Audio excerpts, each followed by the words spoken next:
kami, Bapak Fred Mandolang. Siapakah beliau?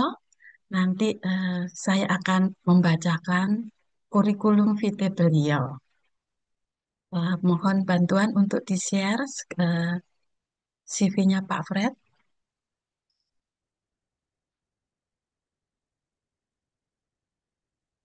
Nanti Pak Fred juga saya mohon untuk juga membantu memperkenalkan diri.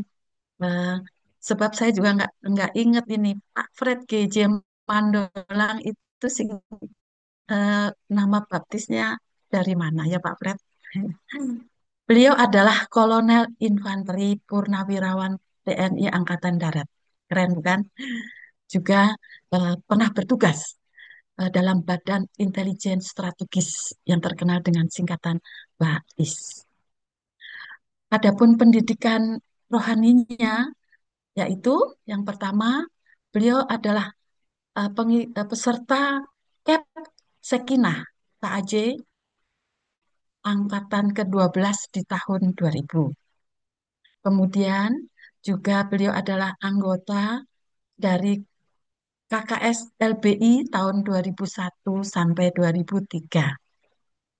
Bersama dengan saya, beliau adalah peserta KPKS Santo Paulus Tebet angkatan ke-16 dari tahun 2003 sampai 2006.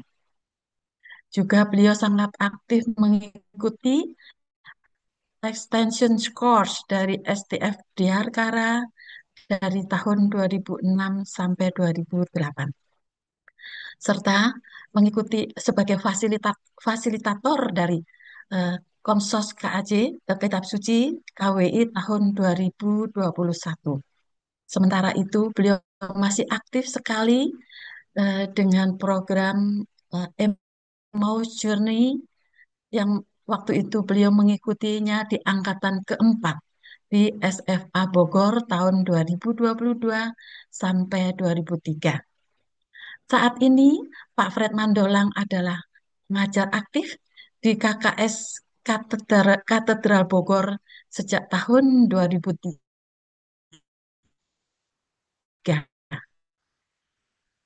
Di sini juga hadir tim dari KKS eh, Paroki Katedral Bogor.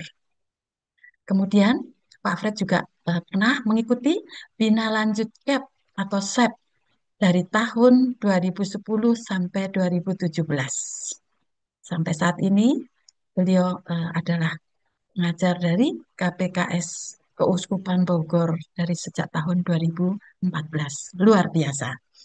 Jadi saya bangga waktu lalu ketika saya mengikuti belajar di KPKS Angkatan ke-16, saya pernah sekelas dengan Pak Fred. Tapi Pak Fred memang sangat excellent. Jadi kalau ada pertanyaan-pertanyaan yang kita nggak ngerti apa yang dikatakan dosen, kami selalu minta Pak Fred, apa sih itu tadi yang diomongin dosen gitu. Baik Bapak Ibu, itu perkenalan singkat. Eh, Siapa sebetulnya Pak Fred Mandolang? Untuk menyingkat waktu, selanjutnya kami serahkan kepada Pak Fred untuk presentasi dan membagikan renungan dan ilmunya kepada kami semua. Lupa terima kasih luar biasa. Pak Fred berkenan membagikannya kepada kami malam ini. Silahkan Pak Fred. Terima kasih, Eti, sebagai moderator. Teman-teman sekalian, Eti ini teman saya satu angkatan. Itu beliau sangat rendah hati ya. Sebetulnya saya bertanya terus ke Eti ini di kelas itu tempat bertanya justru Eti. Saya suka ngantukan kalau di kelas sih sebetulnya. Harus ini terbalik, mestinya Eti yang mengajar nih saya di situ. Silakan di share screen, mohon Janganlah Pak. bantuannya. Ini ada Pak Terima Ginting juga, kasih kita Pak satu Fred. angkatan nih. Ada Pak Ginting juga kita sama-sama di angkatan 16. Iya, luar biasa. Ya, ya Pak Fred.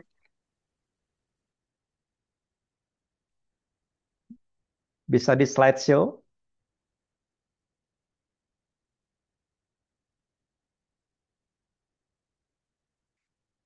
Ya, terima kasih. Terima kasih. Eh, Selamat malam teman-teman sekalian. seperti tadi sudah diperkenalkan oleh Eti siapa saya. Jadi yang sudah pasti saya bukan Romo, bukan pastor. Saya juga bukan ahli mengenai Maria Mariolog, bukan juga, bukan ahli kitab suci juga. Saya awam sama dengan teman-teman sekalian, hanya ya suka baca-baca aja begitu. Nah, pada malam hari ini saya mau share apa yang pernah saya baca, yang mungkin juga malah sudah diketahui juga oleh teman-teman. Oleh karena itu, mari kita bahas bersama. Jadi saya tidak mengajar, kita akan bahas bersama. Eh, Nanti dalam penjelasan-penjelasan ini tentunya mungkin ada yang mau bertanya dan sebagainya akan diberikan waktu pada bagian akhir dari pelajaran ya Eti ya bagian akhir ada Q&A ya begitu. Ha, ha. Nanti kita akan sama-sama diskusi. Baik teman-teman, saya di approach oleh teman-teman dari seksi Kitab Suci Kelapa Gading untuk men-sharingkan sesuatu pada bulan Maria ini, bulan Mei. Kemudian saya memilih judul ini, tema ini, Maria dalam karya keselamatan Yesus menurut Injil Lukas. Kita ada 4 Injil, tetapi kenapa saya pilih Injil Lukas? Itu juga nanti saya berdasarkan referensi dari dari Dr. Martin Harun, ada bukunya. Beliau guru saya, guru saya dan Eti itu Martin Harun di LBI waktu itu, yang juga mengatakan bahwa kalau bicara mengenai Maria, maka Injil Lukas itu yang paling banyak. Yang lain itu sedikit-sedikit. Oleh karena itu dipilihlah menurut Injil Lukas supaya kita bisa membahasnya. Tetapi itu pun nanti, teman-teman, saya tidak akan membahas keseluruhan peran Maria dalam karya keselamatan Yesus, tapi nanti akan mengerucut seperti yang dilihat di layar itu, di dalam kurung, itu subtema, Maria menyimpan segala perkara di dalam hatinya. Nah, itu nanti kerucut itu kita akan membahas ke arah situ, yaitu yang ada di Lukas bab 2 ayat 19 dan ayat 51. Nah, bagaimana Maria menyimpan itu? Nanti kita akan bahas bersama. Oke, next slide please. Tujuan dari pertemuan kita malam hari ini ada 3. Pertama, memahami ajaran gereja tentang devosi kepada Maria pada bulan Mei. Oh ya, apakah suara saya cukup terdengar ya? Kalau bisa tunjukkan jempol kalau ini terdengar baik.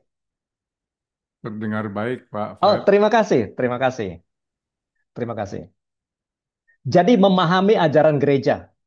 Jadi kita akan bicara mengenai ajaran gereja tentang apa? Tentang devosi kepada Maria khusus pada bulan Mei. Karena devosi kepada Maria ini banyak ya, banyak. Tapi karena bulan Mei ini bulan Maria, kita coba mengutak-atik bagaimana sih ajaran gereja sebetulnya, background-nya gimana dan sebagainya. Itu yang pertama. Nah, yang kedua baru terkait dengan Injil Lukas tadi, memahami. Jadi ini untuk memahami juga peran Maria dalam karya keselamatan Yesus menurut Injil Lukas. Jadi di sini kaca kuncinya justru adalah karya keselamatan Yesus. Nah, Maria ikut ambil peran sebagai apa di situ? Itu yang akan kita bahas nanti setelah membahas mengenai ajaran gereja tentang devosi kepada Maria pada bulan Mei.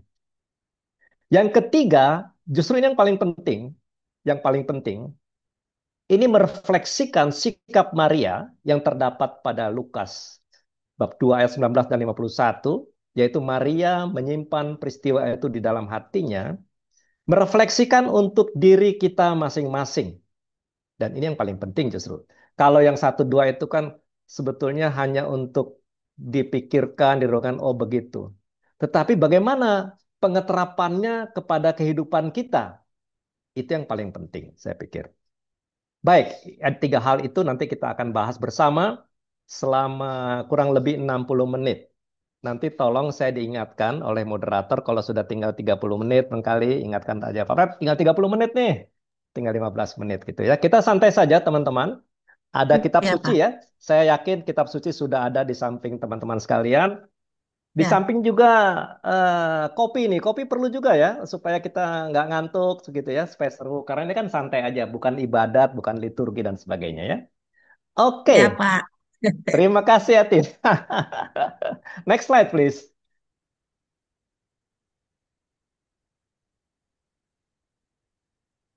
Referensi yang saya gunakan, yang utama ada tiga. Itu ada gambarnya di bawah, gambar bukunya itu, foto bukunya itu. Yang pertama, ensiklopedia populer tentang Maria oleh Michael O'Carroll, tapi sudah diterjemahkan. Yang kedua, Maria dalam Gereja. Ini Romo ini, Romo Edi Kristianto, OFM. Beliau ini ahli sejarah gereja. Ahli ini, sejarah gereja. Guru saya juga, doktor beliau ini. Kemudian yang ketiga, buku Maria dalam Perjanjian Baru oleh Dr. Martin Harun, OFM beliau ini. Kemudian Apitoyo Adi. Dr. Martin Harun ini guru saya juga, guru etik, guru Pak Ginting waktu di KPKS Tebet. Gitu ya. Dan yang keempat adalah internet, comot sana, comot sini. Ini referensi yang saya pakai, yang utamanya. Nanti mungkin ada yang lain-lain juga. Gitu. Jadi saya membatasi diri pada referensi-referensi ini. Teman-teman mungkin punya referensi lain, bagus untuk memperkaya, gitu ya teman-teman ya. Baik, next slide please.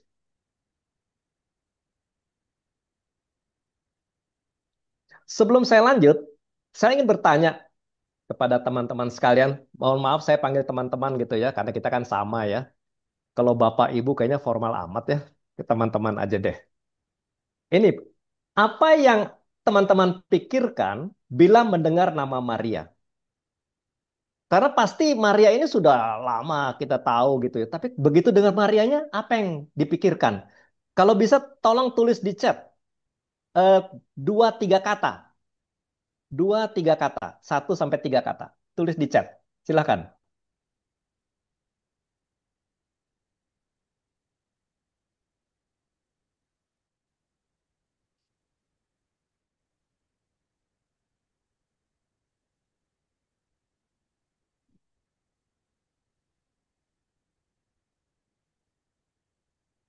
Bunda penolong, silahkan. Apalagi Bunda segala bangsa, bagus. Silahkan, saya kasih waktu 1-2 menit. Apa yang dipikir? Begitu dengar Maria, apa yang terpikir? Silahkan.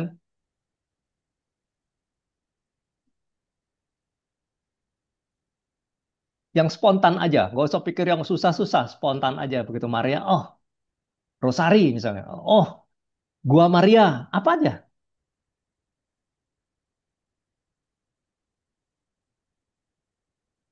Baik, teman-teman sekalian, ini Bunda Yesus. Wah, ini bagus ini ya. Taat, percaya, penampakan. Oh ya, di luar di mana-mana ya. Oke, sabar, tabah, tenang. Mhm. Oke, beberapa lagi mungkin 2-3 kata, 1 sampai 3 kata. Bunda Allah, ya tadi Bunda penolong, Bunda segala bangsa, Bunda Allah, bagus sekali.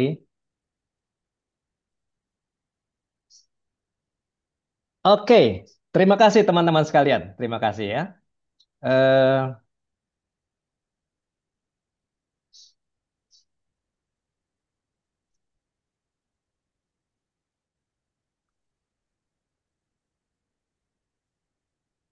baik, jadi begitu mendengar Maria, pasti dalam pikiran kita kontak dengan sesuatu.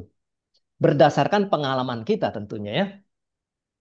Karena bulan Maria Maria ini kan sudah sejak awal kita kenal ya. Sudah ada doa-doa rosario, menangkut Maria dan sebagainya begitu. Jadi tidak blank. Ketika dengar Maria itu di kepala kita masing-masing itu sudah ada konsep, sudah ada pengetahuan, ada memori. Oh, Maria itu siapa? Baik itu terkait pengalaman rohani dengan kita masing-masing, ataupun mungkin mendengar atau membaca dari suatu literatur, atau bahkan aktif misalnya ya doa rosario itu pasti kan ya, atau ikut-ikut syarek kemana-mana ke gua-gua Maria baik di luar negeri maupun di dalam negeri. Tapi itu pengalaman. Jadi yang dipikir begitu, tek, langsung kepikiran, istilahnya kepikiran gitu ya, kepikiran. Nah, Injil Lukas memberi tempat khusus bagi Maria sebagai bagian penting dalam rencana keselamatan Allah. Tempat khusus bagi Maria. Oleh karena itu, Injil Lukas ini yang paling banyak menulis tentang Maria. Next slide, please. Devosi kepada Maria pada bulan Mei. Setiap bulan Mei pasti. Di lingkungan saya, kalau bulan Mei itu ada doa rosario bergiliran di lingkungan. Selama 30 hari, setiap hari. Kami kebetulan ada gedung serbaguna di lingkungan saya di Bogor nih. Lalu oleh ketua dibikin jadwal siapa yang mimpin bergiliran itu tiap hari. Penuh pada bulan Mei. Doa rosario. Gitu ya. Jadi itu devosi yang sudah berlanjut, sudah lama, sudah tradisi gitu ya. Nah, di sini kita mau tahu, sama-sama kita bahas asal-usul tradisi devosi pada Maria bulan Mei itu dari mana sih? Kemudian kita juga akan membahas satu dokumen yang yang dinamakan Marialis Cultus yang ditulis oleh Bapak Paus Paulus ke-6 tahun 1974. Ini ada gambar bukunya. Ada banyak model gambar buku, sampulnya ya, ada macam-macam. Saya pilih yang ini. Ini bukan satu-satunya model apa namanya gambar dari sampulnya ya. Ini salah satunya. Jadi kita akan lihat coba asal-usul dari mana sih tradisi bulan Mei itu, devosi Maria. Kemudian apa yang ditulis oleh Paus Paulus ke-6 tahun 74 mengenai apa namanya kultus Marialis kultus ini ya. Oke, devosi. Next slide please. Bulan Mei, kita mulai dari bulan Mei dulu. Bulan Mei di Eropa, karena ini mulai dari Eropa. Dikaitkan dengan musim semi. Di sana empat musim ya. Masa berbunga dan kehidupan baru. Ini kalau lihat gambarnya, mungkin ada yang tahu itu kalau ada molen gitu, itu biasanya di Holland. Ada bunga-bunga banyak di sana, ada taman ya. Kebetulan Hmm. pada tahun 80-an saya pernah ke sana, ke Belanda itu, kan istri saya dengan keluarga. Lalu melihat bunga-bunga ini. Itu bulan Mei, bulan musim. Ada lagu First of May, gitu juga. Itu juga menggambarkan eh, mengenai bagaimana musim semi itu sangat indah, gitu. Ya. Jadi ini pemilihan bulan Mei karena awalnya dari Eropa, dikaitkan dengan musim semi. Ada bunga, ada kehidupan baru. Next slide. Maria sering dilambangkan sebagai bunga yang paling indah, sehingga bulan Mei dirasa cocok untuk penghormatan khusus kepada Bunda Maria. Nah, ini mulai dikaitkan nih. Mulai dikaitkan bulan Mei yang tadi, yang musim semi tadi, dengan penghormatan khusus karena Maria dilambangkan sebagai bunga yang paling indah gitu ya. Oke, next slide. Kita loncat sebentar ke Rosario. Kata Rosario berasal dari bahasa Latin Rosarium yang berarti kebun mawar. Nah, ini ada hubungannya dengan bunga tadi. Kebun mawar. Jadi kalau kita Rosario, asal kata Rosari, rose ya gitu ya, Rosarium, kebun mawar atau karangan bunga mawar. Jadi ini terkait dengan bunga karena bulan Mei tadi. Nah, dalam tradisi Katolik, mawar adalah simbol cinta dan penghormatan. Dan Rosario dimaknai sebagai karangan doa yang dipersembahkan kepada Maria. Jadi kalau kita berdoa Rosario itu kita mempersembahkan karangan bunga, bunga mawar kepada Maria berupa rosario itu. Ya, kaitannya dengan bunga. Next slide, please. Sekarang mengenai dokumennya. Kalau tadi itu mengenai bulan Mei-nya, kenapa? Itu musim semi, gitu. Nah, sekarang mengenai dokumen Marialis Cultus. Judulnya ini Marialis Cultus. Penulisnya Paus Paulus ke-6, tanggal 2 Februari. Kenapa Paus Paulus VI menulis buku ini, tujuannya pembaruan devosi Maria sesuai semangat Konsili Vatikan kedua. Kita sama-sama tahu Konsili Vatikan kedua itu banyak hal-hal baru dalam kehidupan gereja Katolik ini.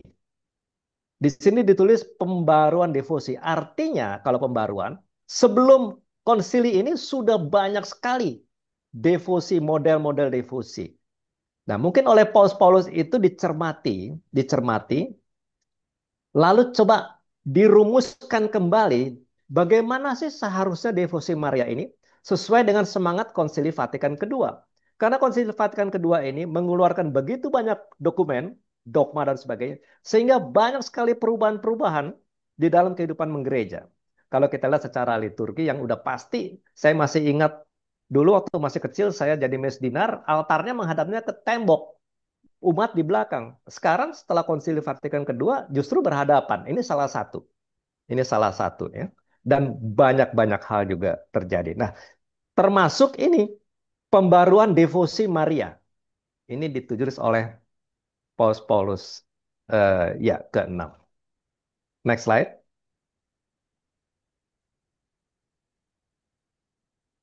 Ringkasan buku.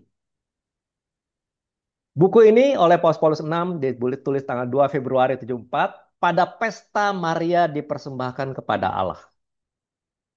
Judul lengkap Marialis Cultus untuk pengembangan yang benar dan sehat dari devosi kepada Santa Perawan Maria. Kalau di sini ditulis untuk pengembangan yang benar dan sehat, bisa diartikan devosi sebelum-sebelumnya begitu banyak, mungkin ada yang menyimpang, tidak benar. Juga ada yang kurang sehat dalam arti rohani ya, devosi itu. Maka Paus Paulus ke-6 ingin memperbarui supaya tidak menjadi benar dan sehat pengembangannya ke depan setelah konsili. Next slide. Latar belakang. Setelah Konsili Vatikan kedua, gereja melakukan pembaruan liturgi dan meninjau berbagai bentuk devosi. Berbagai bentuk devosi. Jadi bukan hanya devosi kepada Maria, devosi-devosi lainnya. Nah, malam ini kita bicara khusus devosi kepada Maria. Banyak umat bertanya, bagaimana kedudukan devosi kepada Maria dalam semangat baru tersebut. Maka Paus Paulus ke-6 menulis dokumen ini untuk satu, menegaskan kembali pentingnya devosi kepada Maria. Jadi, ini penting nih, devosi kepada Maria. Karena mungkin juga yang lalu-lalu ada juga yang devosi itu ya oke, devosi enggak juga enggak apa-apa. Tapi ini penting gitu ya. Menegaskan kembali bahwa ini penting loh devosi kepada Maria. Lalu mengarahkan devosi itu agar selaras dengan liturgi dan kitab suci. Ada dua di sini, selaras dengan liturgi dan kitab suci.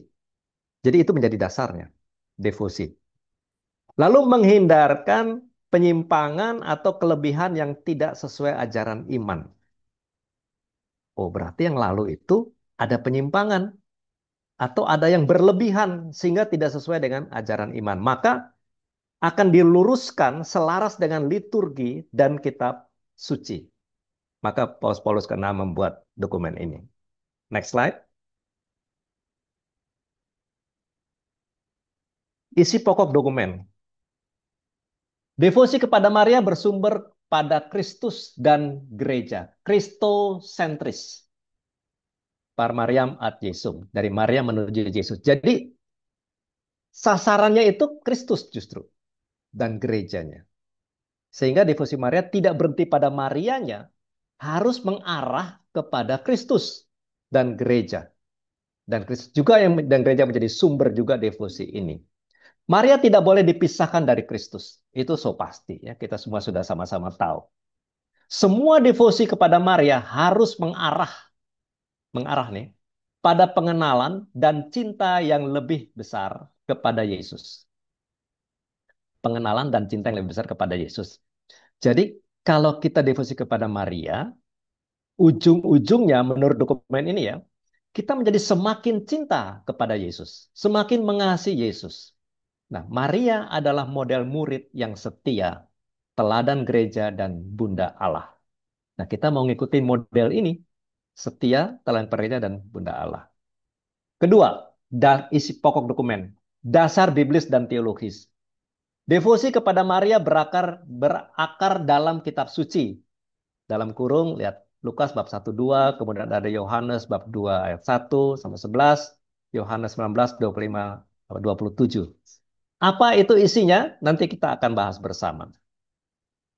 Konsili Vatikan kedua menegaskan bahwa Maria memiliki tempat istimewa dalam rencana keselamatan. Tempat istimewa dalam rencana keselamatan yang dilakukan oleh putranya. Tetapi tetap seorang manusia, bukan ilahi. Nanti kita lihat Lumen Gentium bab 8. Apa yang ditulis di Lumen Gentium itu. Ya. Coba saya lihat sebentar dokumen ini, Lumen Gentium ini. Di situ di konstitusi dogmatis tentang gereja, itu Lumen Gentium, terang, judulnya gini, pendahuluannya, terang para bangsalah Kristus itu. Jadi Lumen Gentium, Lumen itu terang, terang kepada para bangsa. Nah, di sana disinggung mengenai Maria pada bab 8. Judulnya saya bacakan ya, teman-teman ya, terkait dengan Lumen Gentium. Santa Perawan Maria Bunda Allah dalam misteri Kristus dan gereja, ditulis di situ. Kemudian dikatakan bahwa Perawan Maria sesudah warta malaikat itu menerima sabda Allah dalam hati maupun tubuhnya, serta memberikan hidup kepada dunia. Diakui dihormati sebagai Bunda Allah, penebus yang sesungguhnya, dan seterusnya, dan seterusnya. Jadi mengatakan bahwa Bunda Maria ini mendapat tempat khusus di dalam dokumen Konsili Vatikan kedua, yaitu Lumen Gentium. Yang tujuannya adalah memancarkan sinar Kristus, tetapi Maria ikut andil di situ. Ikut andil dan andil. Baik. Next slide, please. Devosi sejalan dengan liturgi. Liturgi menempatkan Maria secara harmonis dalam perayaan misteri Kristus. Pesta-pesta Maria harus dirayakan dengan semangat iman, bukan sekadar kebiasaan budaya.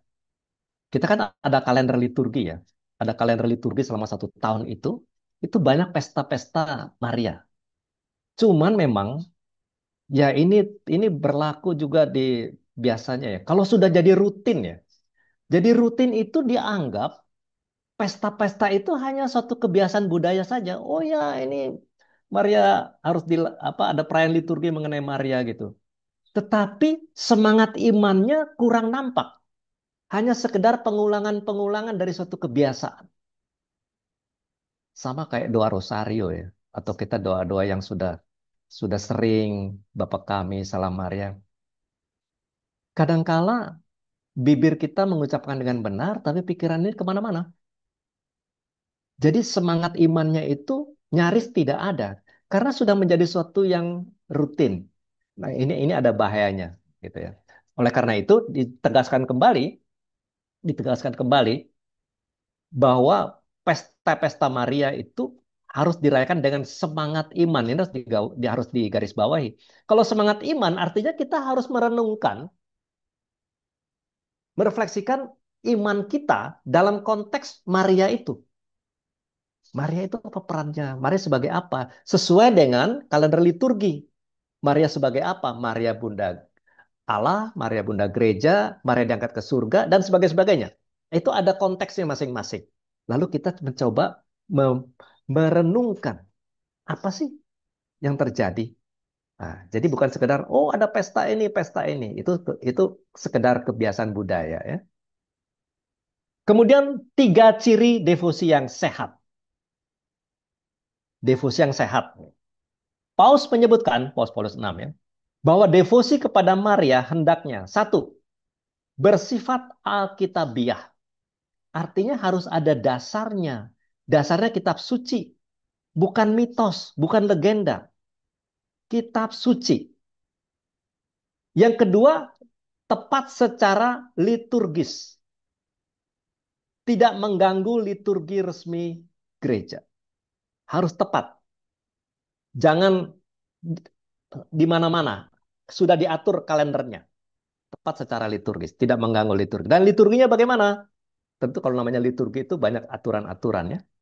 Lalu yang ketiga ini, mungkin agak janggal di telinga kita. Bersifat ekumenis. Tidak menjadi batu sandungan bagi dialog dengan umat Kristen lainnya. Loh, kok bicara umat Kristen lainnya? Ini kan Katolik. Begini teman-teman. Di dalam dokumen tadi, Lumen Gentium tadi itu, yang dikatakan terang Kristus itu memancar. Katolik, Gereja Katolik mengatakan bahwa Kristus itu memancarkan sinarnya bagi semua orang. Bukan hanya untuk umat Katolik. Bukan hanya untuk gereja Katolik. Tapi untuk semua. Oleh karena semua itu, maka Konsili Vatikan juga ada semangat ekumenis. Artinya mau bersatu dengan gereja-gereja Kristen lainnya di samping Katolik. Itu mereka saudara-saudara seiman. Sama-sama mengakui Yesus. Hanya berbeda gereja. Nah, secara umum kita sudah tahu secara umum bahwa gereja-gereja Protestan itu kurang, bahkan nyaris tidak menghargai Maria di dalam teologi mereka ya. Saya tidak bicara soal salah benar, itu urusan mereka, kita punya ini sendiri. Hanya saya mau gambarkan bagaimana Konsili Vatikan ini melihat itu kenyataan. Nah, ini jangan dipertentangkan. Berbeda oke, ada alasan masing-masing, silahkan. Tetapi hendaknya kita ini menjadi satu. Sama-sama pengikut Kristus. Maka, kalau devosi kepada Maria ini berlebihan, itu nanti menjadi batu sandungan bagi dialog dengan umat Kristen lainnya. Ini kata dokumen loh ya, bukan kata saya ini. Ini dokumen yang ditulis oleh Paulus ke-6 tadi. Karena Konsili Vatikan kedua itu membuka bahwa ada kebenaran di luar gereja Katolik. Nah, itu nanti panjang. Saya tidak ke arah sana. Itu nanti perlu sesi tersendiri itu mengenai eh, Konsili Vatikan kedua melihat kepada gereja-gereja yang lain. Tapi di sini tiga ciri yang di buku itu tadi. Alkitabiah itu pertama, tentu ya, karena iman Katolik kita kan yang pertama dan utama itu kan Alkitab ya, kitab suci. Baru tradisi suci lalu magisterium. Jadi kitab suci itu harus menjadi yang utama, dasarnya, bukan legenda mitos. Tepat secara liturgis, bersifat ekumenis, artinya kita menjaga perasaan teman-teman Protestan yang kurang menghargai Maria. Kurang menghargai Maria. Beda peran dan sebagainya. Oke, tapi kita tidak akan membahas itu secara detail malam ini. Itu lain lagi. Hanya dalam buku disebut demikian. Next slide, please. Bentuk devosi yang dianjurkan. Nah, devosi itu kan bentuk-bentuknya. Pertama, rosario, suci. Dianggap sangat berharga jika direnungkan dengan benar. Kata-kata dengan benar ini. Eh, banyak umat Katolik. Banyak umat Katolik. Karena ini sesuatu yang rutin. Sehingga doa rosarionya itu ya menjadi semacam kebiasaan budaya saja. Oh, bulan Maria. Oh iya kita harus doa rosari. Ya doa rosari. Lancar memang. Tetapi apakah diikuti dengan iman? Saya tidak tahu. Saya tidak boleh menghakimi. Hanya ini buku ini mensinyalir, tentunya bukan saya ini. Ini buku ini Paulus itu berdasarkan pengamatan tentu dari mana-mana ya, melihat umat tentunya kan ini gembala melihat dombanya kan. Oh, domba saya ini gereja umat gereja ini kok ketika doa rosario kok hanya sekedar rutinitas bulan Maria, bulan Mei, tiap hari rosario tetapi imannya kurang. Hanya suatu kebiasaan. Mau kemana nih? Mau doa rosario. Oh iya, pimpin bla bla bla bla rosario cepat-cepat selesai. Pulang, oh sudah doa rosario. Tapi apakah setelah doa rosario itu ada pengendapan? Ada pengendapan mengenai apa sih yang mau dituju dengan rosario itu. Nah, juga ada yang berpikir bahwa karena Rosario itu pada bulan Maria, maka fokusnya pada Maria. Padahal Rosario itu sarana untuk menuju kepada Yesus.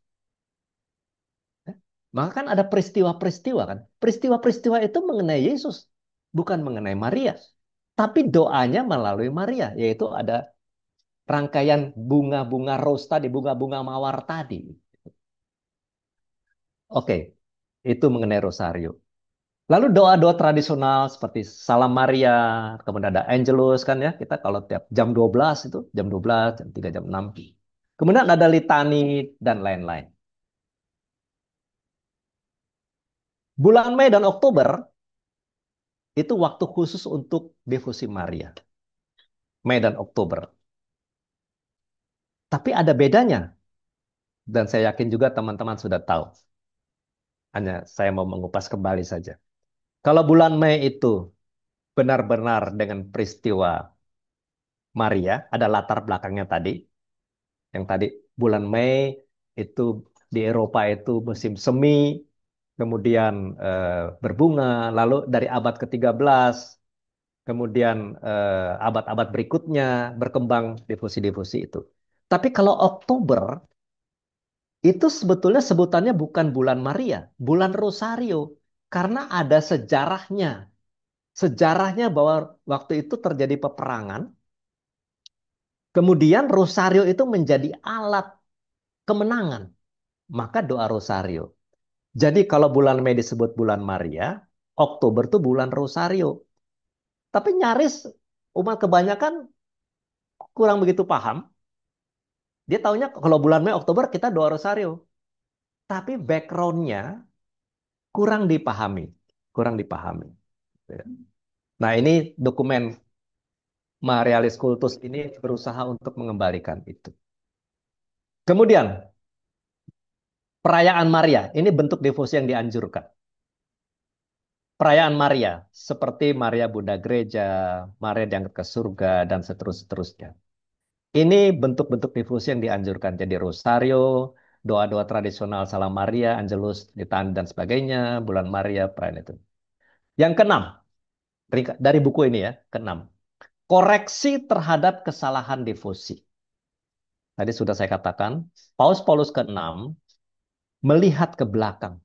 Rupanya, berdasarkan pengamatan magisterium ini, banyak umat yang keliru dalam melaksanakan devosinya.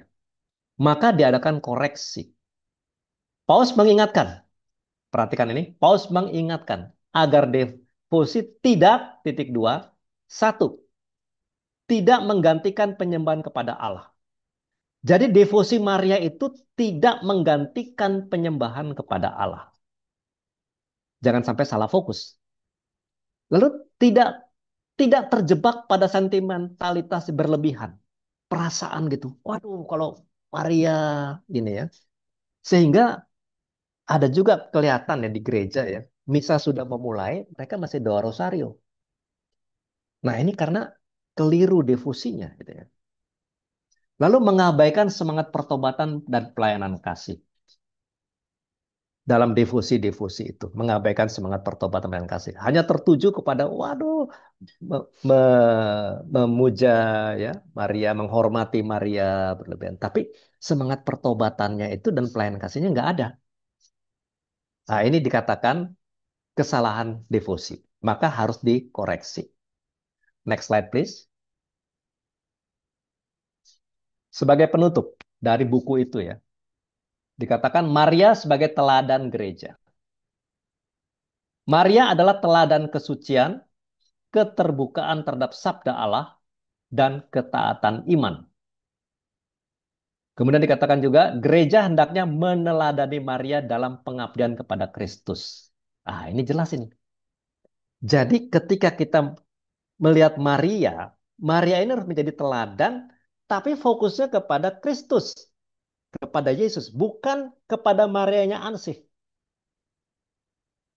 Teladan Maria, tetapi kepada Kristus. Kesimpulan. Marialis Cultus menegaskan bahwa devosi kepada Maria, satu, tetap penting dan perlu. Jadi ada koreksi-koreksi itu bukan berarti lalu menjadi tidak penting. Justru karena penting dan perlu maka ada koreksi. Ya, penting dan perlu, bukan hanya penting saja, tapi perlu. Perlu untuk pengembangan iman. Bukan penting karena oh ini bulan Maria, kita harus doa rosario. Oh ya penting nih, ada ada apa namanya acara lingkungan, penting nih harus datang. Penting sih penting, tapi perlu, needs. Ya. Jadi important, tapi ada needs. Kita perlu devosi itu untuk pengembangan iman. Gitu. Kemudian harus dimurnikan dan diselaraskan dengan ajaran gereja dan kitab suci. Ini kesimpulan ya. Tadi kita sudah bahas panjang lebar. Ini kesimpulannya. Kesimpulan itu poin-poin penting mana sih yang tadi itu ya? Dimurnikan, diselaraskan dengan ajaran gereja dan kitab suci. Kemudian mengarahkan umat kepada Kristus. Ini gongnya ini. Gongnya ini. Kita kan orang Katolik ini kan pengikut Kristus. Ya kan? Kristen Katolik. Kristen itu artinya pengikut Kristus.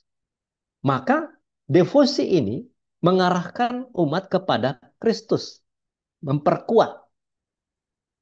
Maria memperkuat kita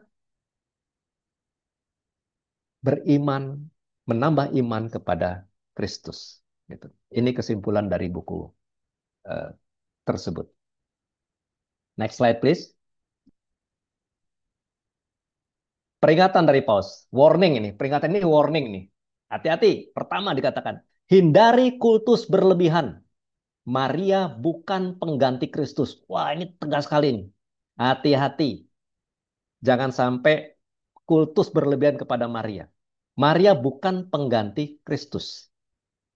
Kalau sampai melihat Maria ini fokus dan lalu mengenyampingkan Kristus, itu kultusnya berlebihan. Devosinya berlebihan kepada Maria. Itu harus dihindari. Yang kedua, ini sebaliknya. Tapi juga harus dihindari pengabaian total bahwa Maria adalah teladan iman. Jangan sampai. Kita juga harus perhatikan Maria ini teladan iman. Jadi ini jangan sampai diabaikan ini. Maria sebagai teladan iman. Harus kita perhatikan. Karena ini penting. Karena ini penting. Jadi kalau saya balik ini dua ini. Maria adalah teladan iman.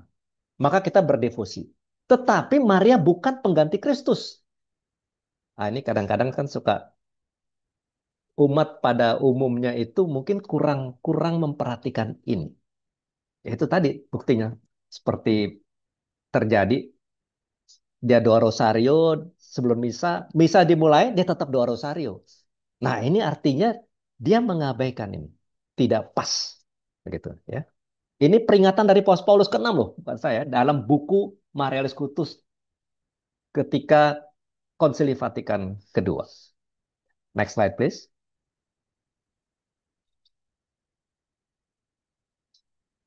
Ya, ini tadi sudah ya kesimpulan lagi aja untuk mempertegas saja. Doa Rosario, doa Angelus, perayaan liturgis Maria, antara lain Maria diangkat ke surga dan sebagainya. Next slide. Mengapa Maria dihormati? Tadi kan kita bicara mengenai devosi-devosi. Pertanyaannya, mengapa Maria dihormati? Pertama dikatakan, karena Maria itu Bunda Yesus.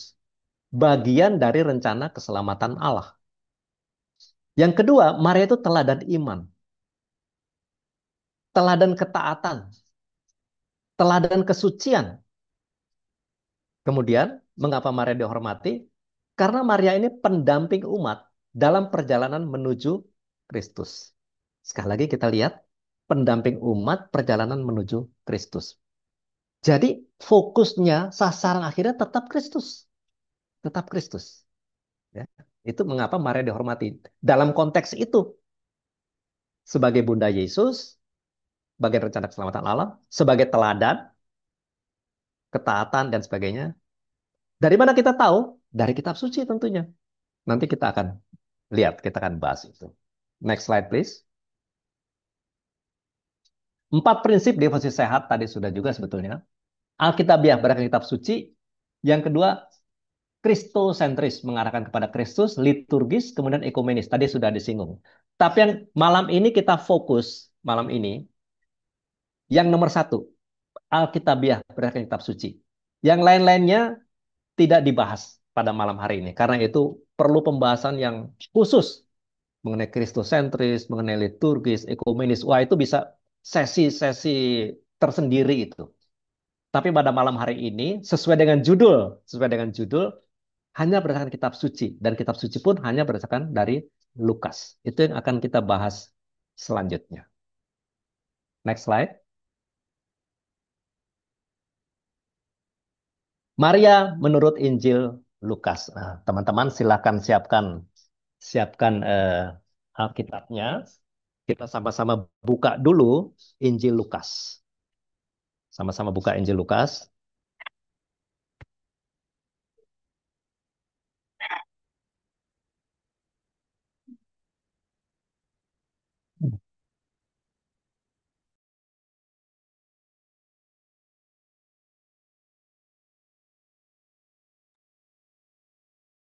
Oke, sudah ya, sudah siap kitab sucinya ya.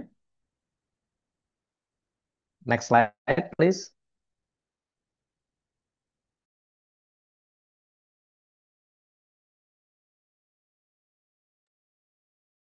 Next slide, please. Ya, kita buka Lukas bab 1, Lukas bab 1 ayat 26 sampai dengan 38. Kita lihat kitab sucinya ya. Nah, ini minta tolong Eti, bisa tolong bacakan Lukas bab 1 ayat 26 sampai 38. Ya, bisa. Ya, Ya. silakan Eti. Dalam bulan yang keenam, Allah menyuruh malaikat Gabriel pergi ke sebuah kota di Galilea bernama Nazaret, kepada seorang perawan yang bertunangan dengan seorang bernama Yusuf dari keluarga Daud. Nama perawan itu Maria. Ketika malaikat itu masuk ke rumah Maria, ia berkata, "Salam, hai engkau yang dikaruniai, Tuhan menyertai engkau." Maria terkejut mendengar perkataan itu, lalu bertanya di dalam hatinya, "Apakah arti salam itu?" Kata malaikat itu kepadanya, "Jangan takut, hai Maria, sebab engkau beroleh kasih karunia di hadapan Allah. Sesungguhnya engkau akan mengandung dan akan melahirkan seorang anak laki-laki, dan hendaklah engkau namai dia Yesus. Ia akan menjadi besar dan akan disebut Anak Allah yang Maha Tinggi. Dan Tuhan Allah akan mengaruniakan kepadanya tahta Daud, bapa leluhurnya. Dan ia akan menjadi raja atas kaum keturunan Yakub sampai selama-lamanya, dan kerajaannya tidak akan berkesudahan." Kata Maria kepada malaikat itu, "Bagaimana hal itu mungkin terjadi? Karena aku belum bersuami." Jawab malaikat itu kepadanya, "Roh Kudus akan turun atasmu, dan kuasa Allah yang Maha Tinggi akan menaungi engkau. Sebab itu, anak yang akan kau lahirkan itu akan disebut kudus, anak Allah. Dan sesungguhnya Elisabet sanakmu itu, ia pun sedang mengandung seorang anak laki-laki pada hari tuanya. Dan inilah bulan yang keenam bagi dia yang disebut mandul itu. Sebab bagi Allah tidak ada yang mustahil." Kata Maria, "Sesungguhnya aku ini adalah hamba Tuhan. Jadilah padaku menurut perkataanmu itu." Lalu malaikat itu meninggalkan dia. Demikianlah sabda Tuhan. Terpujilah Lah, Kristus. Kristus. Terima kasih Eti. Terima kasih. Ya maaf Pak Fred, ini kitab suci saya tuh masih terjemahan lama, Nggak apa-apa. Oh ya, bukan yang sekaligus TB2. teman-teman. Memang Iya Pak saya Fred. saya menggunakan TB2, tetapi dua-duanya masih berlaku, teman-teman ya. Mau yang TB yang baru ini, TB2 ini maupun TB yang sebelumnya masih berlaku. Jadi jangan khawatir, wah ini udah nggak berlaku, nggak sama. Hanya memang redaksinya agak berbeda, tapi isinya sama. intinya sama, artinya sama. Hanya redaksi namanya aja terjemahan berarti hanya soal bahasa kan. Tujuannya mempermudah bahasa itu karena bahasa itu berkembang. Maka ada program terjemahan baru disesuaikan dengan perkembangan bahasa. Tapi kadang-kadang ini membingungkan juga karena sudah tidak terbiasa menggunakan istilah ini lalu menjadi kok aneh ya kedengarannya gitu ya. Tapi oke, itu abaikan saja. Biarlah para ahli itu kita ikuti saja apa yang kita lihat intinya saja. Kita lihat intinya saja. Kabar sukacita. Judulnya aja udah kabar sukacita. Ini kabar gembira jadinya. Gembira jadinya ya. Eh, saya mau lihat dulu slide selanjutnya. Bisa next slide sebentar. Oke, kita mundur lagi kembali ke slide sebelumnya. Baik, teman-teman, kita lihat ini cerita, waduh indah sekali ini. Indah sekali. Saya saya akan highlight hal-hal yang penting ya. Di situ dikatakan malaikat Gabriel datang kepada Maria. Jadi ini ada interaksi antara malaikat Gabriel dengan Maria. Teman-teman, salah satu pelajaran saya masih ingat dasar kitab suci di Tebet itu dari Pak Stephen Lex. Ada buku-bukunya banyak. Dikatakan salah satunya adalah kalau kita membaca kitab suci harus menggunakan daya imajinasi. Bukan fantasi ya. Kalau fantasi itu bayangan yang kemana-mana tidak ada. Tapi daya imajinasi. Seperti ini misalnya. Malaikat Gabriel datang kepada Maria. Coba kita imajinasikan bagaimana pertemuan antara malaikat Gabriel kepada Maria pada saat itu. Karena tentu saja situasi kondisi pada zaman perjanjian baru itu berbeda dengan kondisi kita sekarang. Nah, kalau dikatakan imajinasikan, kita membaca kitab suci ini, kita masuk kepada situasi kondisi yang ada pada saat itu. Jadi jangan ditarik ke sini, tapi kita yang masuk. Lalu kita berimajinasi, kita melihat. Nah, ini kayak ya, itu pedomannya. Nah, kita mencoba mencoba berimajinasi melihat bagaimana terjadi interaksi dan apa yang dikatakan malaikat Gabriel dan bagaimana tanggapan Maria. Kok Maria bisa-bisanya begitu? Oke, kita lihat ke kitab suci ya. Tapi yang saya baca ini TB 2 ya, TB yang baru ya, sama aja. Dikatakan malaikat Gabriel disuruh Allah, disuruh Allah. Ini penting. Jadi dia ini utusan. Gabriel ini utusan jadi karena disuruh Allah. Jadi kalau malaikat Gabriel datang kepada Maria bukan kemauannya sendiri tapi disuruh Allah. Ini kata pertama penting.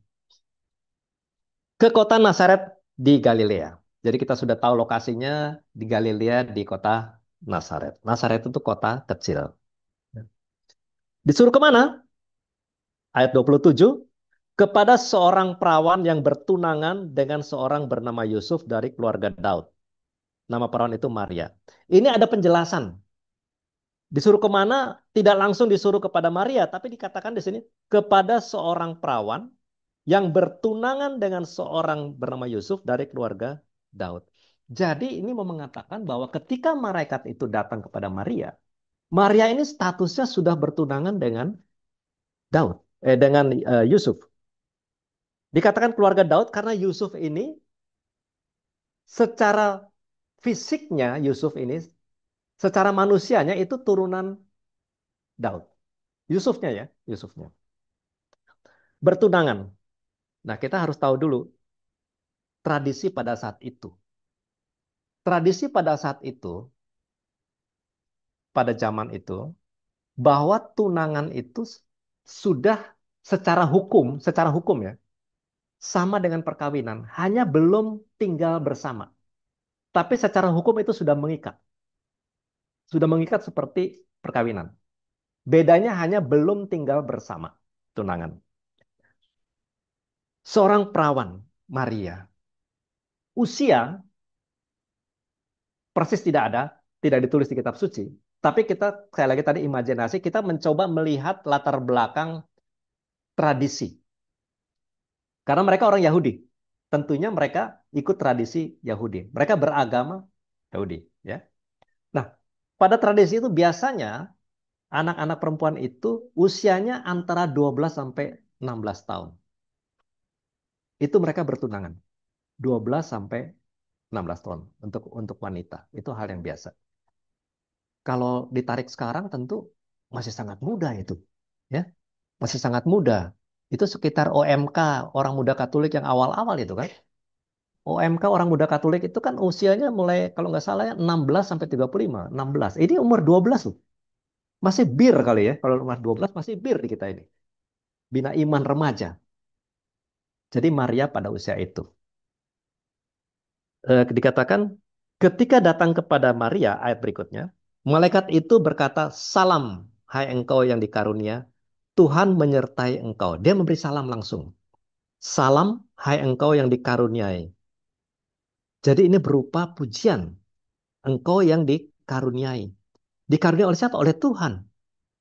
Tuhan menyertai engkau. Ini statement malaikat Gabriel. Jadi sudah mengatakan bahwa Tuhan menyertai engkau. Karena dia diutus oleh Tuhan. Lalu kita lihat. 29. Maria terkejut mendengar perkataan itu. Lalu bertanya di dalam hatinya. Apa maksud salam itu? Maria terkejut. Dia terkejut bukan kepada mereka, tapi oleh kata-katanya itu. Dikatakan di sini kan, terkejut mendengar perkataan. Bukan terkejut melihat tiba-tiba ada malaikat. Tapi perkataan. Ini bisa kita artikan bahwa kehadiran malaikat pada zaman itu, teologi malaikat Gabriel itu sudah biasa. Jadi bisa juga dikatakan bahwa Maria ini sudah tahu tentang malaikat Gabriel ini. Sudah tahu. Hanya belum berinteraksi. Tapi dalam tradisi ya. Karena kalau kita kembali ke perjanjian lama, peran-peran malaikat itu sudah ada sejak zaman Abraham, zaman Musa. Malaikat-malaikat sudah datang. Tapi dalam bentuknya misalnya semak berapi dan sebagainya gitu. Tapi secara khusus disebut malaikat Gabriel ini ada di kitab Daniel.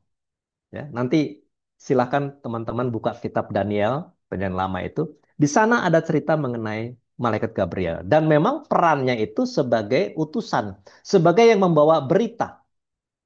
Kita tahu kan ada 3 malaikat agung ya. Mikael, Gabriel, dan Rafael. Masing-masing punya fungsi. Punya fungsi. Ya. Kalau Mikael itu yang menjaga kita dari serangan-serangan si jahat. Makanya lambangnya kok pakai pedang ya. Dia. Kalau Rafael itu ada 2. Dia melindungi dalam perjalanan, tapi juga menyembuhkan. Itu dari kitab Tobit. Rafael itu kita bisa lihat di kitab Tobit nanti ceritanya. Tapi Gabriel ini yang membawa kabar. Dia utusan untuk menyampaikan pesan. Ini peran Gabriel. Nah, dikatakan di sini, Maria terkejut mendengar perkataan. Apa maksud salam itu? Bukan terkejut malaikatnya datang. Jadi kita bisa bilang bahwa Maria sudah tahu. Dari mana Maria bisa tahu itu? Kita coba lagi kembali kepada tradisi. Tidak ada di kitab suci, tapi sumber-sumber tradisi. Kan kita itu iman Katolik tidak hanya berdasarkan kitab suci, tapi tradisi suci. Beda dengan teman-teman yang Protestan yang sola scriptura, hanya kitab suci. Di luar kitab suci dia nggak mau itu. Nggak benar. Tapi beda dengan Katolik. Katolik ada kitab suci, tapi juga ada tradisi suci. Ya, ini tradisi suci pengalaman-pengalaman lisan yang tidak ada di kitab suci. Nah, Maria seorang perempuan Yahudi. Tradisi Yahudi perempuan itu kurang berperan, tapi laki-laki. Termasuk dalam bidang pendidikan. Dalam bidang pendidikan. Kalau laki-laki itu mereka belajar. Mereka agama Yahudi ya, agama Yahudi. Kitab sucinya namanya Tanak. Taurat, nabi-nabi, dan tulisan-tulisan sastra. 3 itu. Tanak disingkat menjadi Tanak. Mereka belajar ini. Nah, Maria kemungkinan belajar dari orang tuanya karena orang tuanya itu dikatakan juga orang yang eh, patuh pada agama, patuh pada agama, gitu ya. Kemudian kemungkinan juga Maria sempat ke sinagog, dengar-dengar bagaimana pelajaran sebagainya. Jadi tidak kosong. Tidak kosong pemahaman Maria tentang malaikat Gabriel. Tidak kosong. Dia ada pengetahuan tentang Gabriel. Nah, yang dia terkejut itu adalah kalimat dari Gabriel. Itu membingungkan. Salam hai engkau yang dikaruniai. Wah, itu kan satu penghormatan luar biasa ya. Tuhan menyertai engkau. Ini buat gadis sederhana seperti Maria itu, orang di kota kecil, di desa itu, ini suatu yang aneh, kaget, bingung sebagai kali ya. Lalu dikatakan terkejut. Lalu bertanya dalam hati. Nggak ngomong nih. Nggak ngomong ke malaikat itu dalam hati. Maksudnya apa itu ya? Tapi malaikat ini mungkin tahu. Dikatakan oleh malaikat. Jangan takut hai Maria sebab engkau beroleh anugerah di hadapan Allah. Ketika dikatakan Tuhan menyertai engkau, dia takut. Takut di sini bukan afraid, tapi sungkan. Bukan afraid, afraid takut, takut kepada binatang buas, bukan. Takut ini istilah kitab suci, sungkan, hormat, dan sebagainya gitu ya. Nah, lalu dikatakan, engkau beroleh anugerah di hadapan Allah. Anugerah apa? Dilanjutkan oleh malaikat. Sesungguhnya engkau akan mengandung dan melahirkan seorang anak laki-laki, dan engkau harus menamai dia Yesus. Dia akan menjadi besar, akan disebut anak Allah yang Maha Tinggi. Tuhan Allah akan memberikan kepadanya takhta Daud, bapa leluhurnya, dan ia akan memerintah keturunan Yakub sampai selama-lamanya. Tidak akan. Maria tuh bingung. Maria itu bingung mendengar kalimat-kalimat Gabriel ini. Itu terlalu tinggi, terlalu jauh. Nggak ngerti juga. Lalu kata Maria kepada malaikat, bagaimana mungkin hal itu terjadi karena aku belum pernah berhubungan dengan laki-laki. Maria arahnya ke fisik, bukan ke spiritual. Karena dikatakan engkau akan mengandung. Jadi dia fisik ke situ. Bukan kepada yang lainnya itu. Bukan kepada menjadi besar, disebut anak Allah. Dia nggak ke situ tuh. Mengandung. Loh, bagaimana mungkin? Bagaimana mungkin? Gitu kan? Bagaimana mungkin hal itu? Karena aku belum pernah berhubungan dengan laki-laki. Tadi saya katakan, pertunangan itu pada zaman itu, tradisi itu, secara hukum sudah mengikat. Secara hukum sudah mengikat. Katakanlah catatan sipilnya kali ya, ini paling gampang ya. Sudah terjadi. Tetapi belum tinggal bersama. Ini tradisi. Maka dikatakan bagaimana mungkin? Jawab malaikat, Roh Kudus akan turun atasmu dan kuasa Allah yang Maha Tinggi akan menaungi engkau. Malaikat menyebut Roh Kudus. Tadi malaikat dikirim oleh Allah, ya kan? Disuruh Allah. Lalu juga dalam penyampaiannya itu dikatakan bahwa Tuhan menyertai engkau. Itu Allah Bapa. Kemudian dikatakan akan mengandung, melahirkan anak laki-laki, kasih nama Yesus. Itu yang kedua. Ya, kalau bilang Tritunggal yang kedua.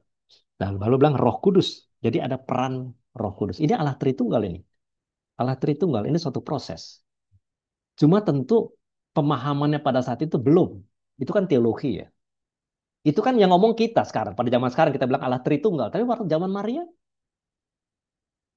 kan dia agamanya Yahudi. Agamanya Yahudi. Belum ada konsep konsep Tritunggal itu belum. Kalau dia Taurat, kok hukum Taurat, 5 kitab Musa itu kan. Lalu nabi-nabi. Belum ada. Maka dikatakan bahwa perjanjian baru tersembunyi dalam perjanjian lama. Perjanjian lama terungkap dalam perjanjian baru. Kira-kira gitu. Jadi mengenai Yesus Kristus ini, sudah ada bayangan-bayangannya di perjanjian lama. Salah satu kata kuncinya adalah Mesias. Mesias. Itu ada di perjanjian lama. Tokoh besar dalam perjanjian lama. Musa, Daud jelas ini, dan Mesias. Mesias ini tidak jelas siapa Mesias itu. Itu perjanjian lama.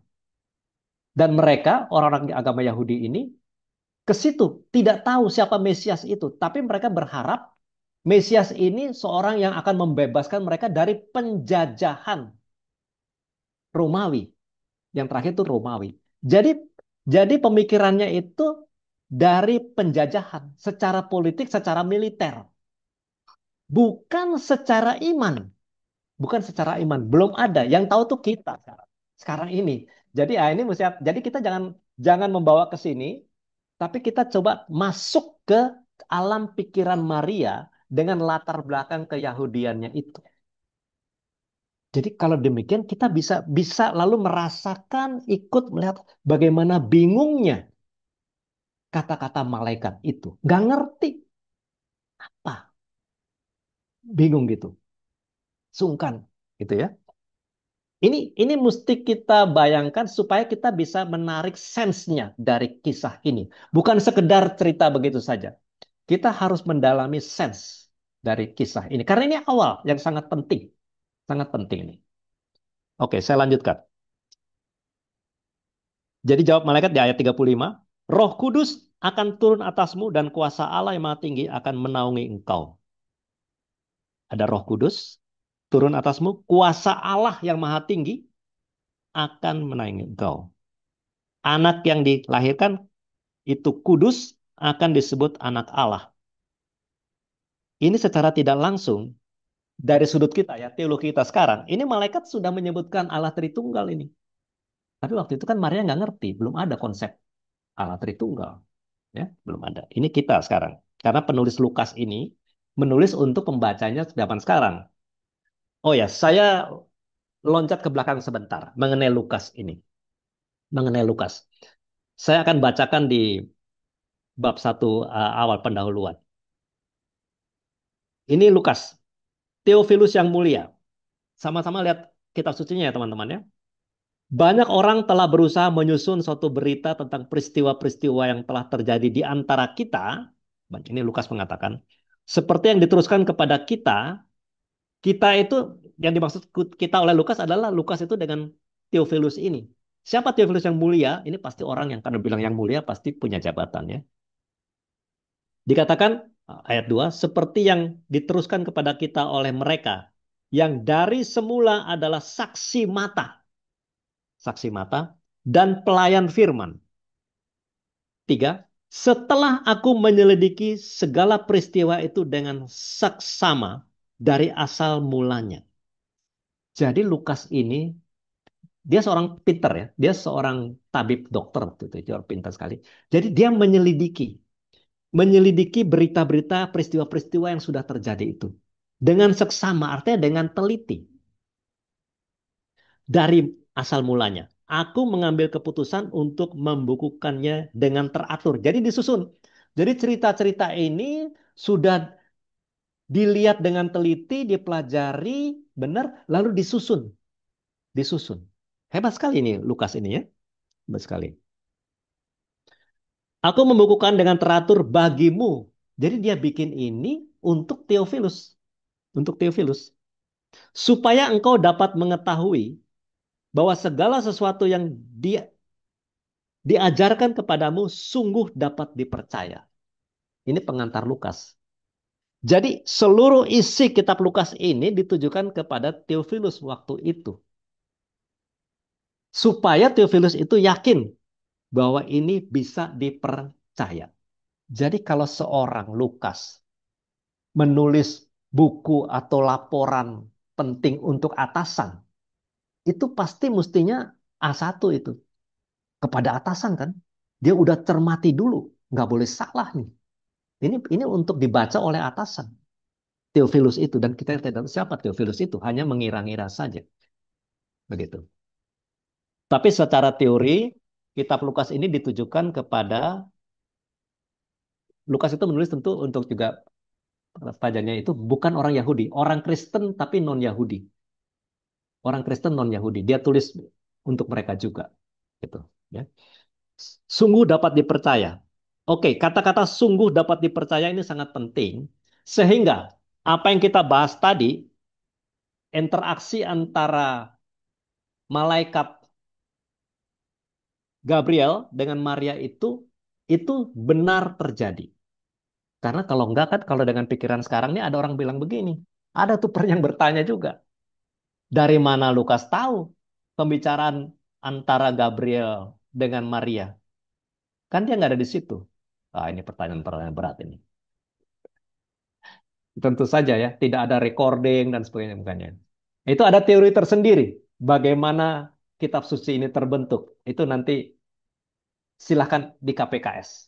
Ada ada pelajarannya bagaimana ini terbentuk. Oke, supaya kita nggak confuse, supaya kita nggak confuse. Oke, kita tinggalkan itu. Kita percaya saja apa yang dikatakan Lukas. Sungguh dapat dipercaya. Oke, kita abaikan. Nah, itu kata-katanya pada malaikat. Bagaimana mungkin terjadi? Aku belum berhubungan. Katakan Roh Kudus akan turun atasmu. Kemudian setelah selesai itu, ayat 35, anak yang dilahirkan kudus akan disebut anak Allah, titik. Lalu dia pindah memberitakan, Gabriel ini kan bawa berita ya, memberitakan tentang Elizabeth. Masih di perikop yang sama. Kenapa? Karena ini penting nanti, ini berkelanjutan. Lihat, Elizabeth sanakmu. Oh, berarti Elizabeth ini saudaranya ya. Ia pun sedang mengandung seorang anak laki-laki pada hari tuanya. Pada hari tuanya. Berarti ada perbedaan umur yang cukup jauh antara Maria yang baru bertunangan, yang menurut tradisi umurnya antara 12 sampai 16 tahun, dengan Elizabeth yang sudah tua. Ini ada gap, gitu ya. Dikatakan, lihat Elizabeth di ayat 36, ia pun sudah mengandung seorang anak laki-laki pada hari tuanya, dan inilah bulan yang keenam baginya. Jadi berarti 3 bulan lagi akan melahirkan. Yang disebut mandul. Oh, dua nih. Sudah tua, tadinya mandul dia. Nah, sekarang sedang hamil. Gitu ya. Jadi ini berita untuk diberikan kepada Maria. Kemudian malaikat mengatakan, sebab bagi Allah tidak ada yang mustahil. Ini kata penting. Bagi Allah tidak ada yang mustahil. Ini sama dengan salam kepada Maria tadi. Malaikat mengatakan, Tuhan menyertai engkau. Begitu. Ya. Juga tidak mustahil bahwa dia belum belum bersuami, apa ada Roh Kudus. Suatu yang tapi bagi Allah tidak ada yang mustahil. Ini 2 kali juga kepada Elizabeth. Selanjutnya nanti kita akan melihat bagaimana Maria dan Elizabeth. Oke? Oke, next slide please. Oh iya, masih berapa lama kita, Eti? Halo Eti, moderator. Kita relax saja, Pak. Masih bisa sampai Sampai besok. 30 menit boleh. Oke, kita Kan agak kita cepat. ceritanya relax ya, Pak. Ya, Oh iya, iya, iya, supaya iya. supaya enak nanti. Oke, oke. Silakan terus, Pak Fred.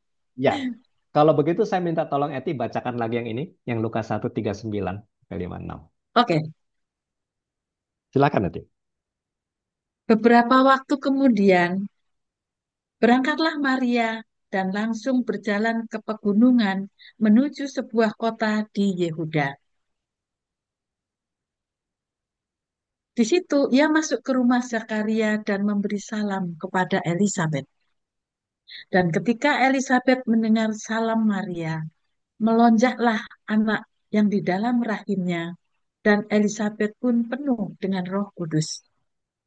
Lalu berseru dengan suara nyaring, diberkatilah engkau di antara semua perempuan, dan diberkatilah buah rahimmu. Siapakah aku ini sampai ibu Tuhanku datang mengunjungi aku? Sebab sesungguhnya ketika salammu sampai kepada telingaku, anak yang di dalam rahimku melonjak kegirangan. Dan berbahagialah ia yang telah percaya, sebab apa yang dikatakan kepadanya dari Tuhan akan terlaksana. Oke, itu Demikianlah ya sabda itu Tuhan. cerita mengenai Elizabeth ya. Elizabeth. Kalau tadi di atas dikatakan sampai 56, itu berlanjut sebetulnya ke perikop berikutnya yaitu nyanyian pujian Maria. Tapi itu terlalu panjang, nggak usah. Sampai sini saja dulu. Kita lihat Iya, peristiwa itu kan. Jadi setelah dapat kabar dari malaikat, beberapa hari kemudian berangkatlah Maria dan bergegas menuju sebuah kota di pegunungan Yehuda. Nama kotanya nggak disebut, pegunungan Yehuda. Dia dari Nazaret. Nazaret itu. Berapa lama itu dan jalan kaki. Ya. Maria yang masih muda sedang mengandung. Jalan menuju ke tempat Elizabeth. Bagaimana itu di perjalanan itu? Ya. Oke, itu suatu imajinasi tersendiri lagi. Apakah dia ditemani oleh Yusuf, tunangannya, atau siapa? Atau di sini? Itu tidak ceritakan. Tapi yang pasti dia punya semangat karena pesan dari malaikat membawa berita tentang Elizabeth tentu ada maksudnya.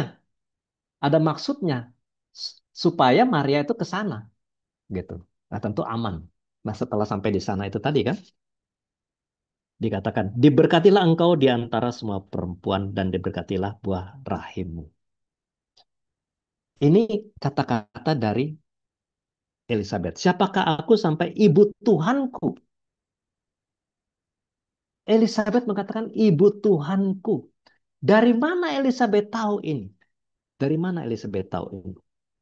Karena ada Roh Kudus. Dikatakan Elizabeth pun penuh dengan Roh Kudus. Jadi peran Roh Kudus ini pertama ada di Maria, yang kedua ada di Elizabeth.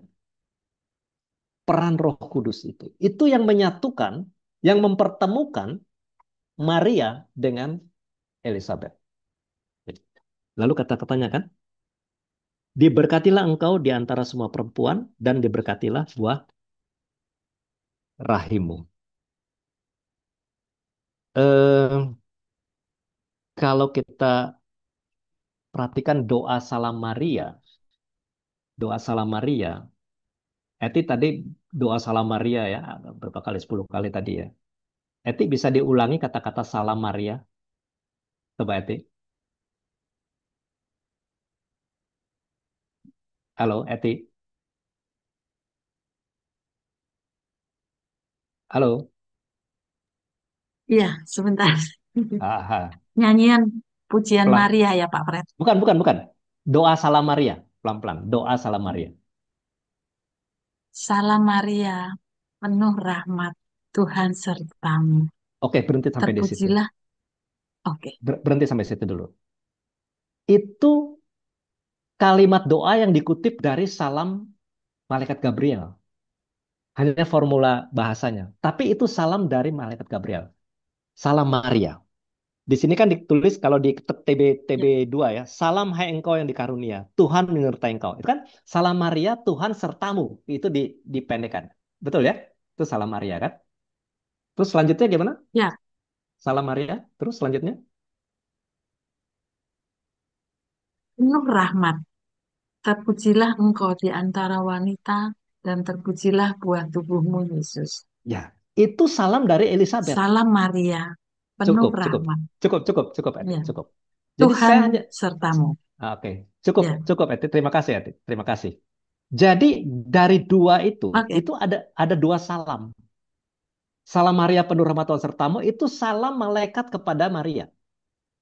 Kemudian dikatakan bahwa terpujilah engkau di antara wanita, itu salam dari Elizabeth kepada Maria. Jadi rumusan doa salam Maria di awal itu adalah gabungan dari salam malaikat Gabriel kepada Maria, sapaan malaikat Gabriel kepada Maria. Kemudian yang kedua, terpujilah engkau dan sebagainya, itu sapaan Elizabeth kepada Maria. Nah, dua dua kalimat ini disatukan menjadi doa salam Maria di awal. Baru doa salam Maria itu kalau dilanjutkan kan lalu permohonan dari kita kan. Tapi awalnya kan salam Maria penuh rahmat, ya kan? Tuhan sertamu. Itu malaikat. Terpujilah engkau di antara wanita. Itu dari Elizabeth gabung. Gitu. Baru kan doakan dan sebagainya itu permohonan. Jadi begitu indahnya doa salam Maria itu. Dan itu berdasarkan kitab suci. Kutipan dari ini. Kutipan dari Lukas ini. Gabriel bertemu dengan Maria, Elizabeth bertemu dengan Maria. Menjadi rumusan doa Salam Maria. Indah sekali ya. Indah sekali, bukan? Oke. Kemudian yang berikutnya itu judulnya nyanyian pujian Maria atau Magnificat. Magnificat. Itu ada di perikop berikutnya, nggak usah dibaca ini panjang. Saya hanya memperlihatkan begini. Saya bacakan ya, pelan-pelan. Lalu kata Maria, ini masih konteksnya dengan Elizabeth. Lalu kata Maria, jiwaku memuliakan Tuhan dan hatiku bergembira karena Allah juru selamatku. Sebab ia telah memperhatikan kerendahan hambanya mulai dari sekarang segala bla bla bla bla bla. Kalau melihat rumusan ini dikaitkan dengan apa yang kita bahas tadi di awal, latar belakang pendidikan agama Maria Yahudi itu berarti tinggi ini. Karena Maria bisa mengatakan jiwaku memuliakan Tuhan. Ini suatu teologi ini. Kalau kita pakai istilah sekarang. Artinya Maria kehidupan rohaninya itu cukup bagus. Sehingga bisa memuliakan Tuhan. Jadi dia tahu itu. Ini keluar dari Maria kan, pujian Tuhan. Jiwaku memuliakan Tuhan, hatiku bergembira karena Allah juru selamatku. Ini luar biasa ini, luar biasa. Dan ini memperlihatkan bahwa Maria tadi itu pemahaman agamanya sudah tinggi. Jadi dia bisa memuliakan Tuhan, begitu. Terus dikatakan kan di ayat 49. Yang Maha Kuasa telah melakukan perbuatan-perbuatan besar kepadaku. Rahmatnya turun sebagainya. Kemudian 51. 50. Rahmatnya turun-temurun atas orang yang takut akan dia. Kalau tadi Maria itu memuji Allah, selanjutnya Maria menggambarkan bagaimana peranan Allah kepada orang-orang. Yang dikatakan di sini, atas orang yang takut akan dia, rahmatnya turun. Kemudian memperlihatkan kuasanya dengan perbuatan tangannya untuk mencerai beraikan orang yang congkak hatinya. Menegur nih, orang yang sama. Menurunkan orang yang berkuasa dari tahtanya, meninggikan orang yang rendah. Jadi setelah Maria dalam Magnificat ini memuji Tuhan yang maha tinggi ini dikaitkan dengan dirinya, selanjutnya Maria menunjukkan peranan Allah ini, peranan Tuhan ini kepada orang-orang sekitar. Baik yang pribadinya negatif maupun yang positif. Bagaimana Allah berperan di situ. Itu ada di Magnificat ini. Jadi Magnificat ini kalau kita bagi ada dua. Pertama memuji Tuhan dulu dari Maria. Selanjutnya menggambarkan peranan Tuhan kepada manusia. Baik manusia yang istilah saya, yang jahat maupun yang baik. Apa yang dilakukan itu? Apa yang dilakukan Tuhan? Ya. Jadi itu soalnya luar biasa. Karena dikatakan pada akhir Magnificat ini, semua orang yang mendengarnya merenungkannya dalam hati dan berkata, menjadi apakah anak ini nanti sebab tangan Tuhan menyertainya. Itu bicara mengenai Yesus lagi.